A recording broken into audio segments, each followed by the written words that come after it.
ایک ایسا جن جس نے حضرت نوح علیہ السلام کی کشتی کو اپنی آنکھوں سے دیکھا تھا۔ ایک دن اللہ کے رسول صلی اللہ علیہ وسلم اپنے صحابہ کے ساتھ محفل میں بیٹھے تھے کہ اچانک ایک عجیب و غریب بوڑھا شخص حاضر ہوا۔ وہ کوئی انسان نہیں بلکہ ایک جن تھا جس کا نام لاکی بن اقام تھا اور وہ ہزاروں سال سے زندہ تھا۔ جب آپ صلی اللہ علیہ وسلم نے اس سے اس کی عمر پوچھی تو اس نے ایک ایسا سچ بتایا جس نے سب کو دنگ کر دیا۔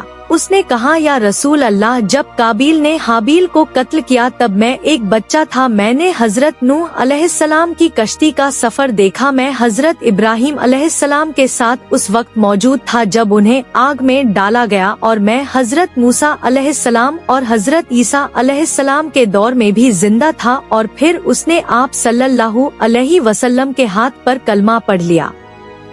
اگر ویڈیو اچھی لگی تو لائک اور چینل کو سبسکرائب ضرور کریں، اور ہماری ویڈیو دیکھنے کے لیے نیچے دیے گئے لنک پر ابھی کلک کریں۔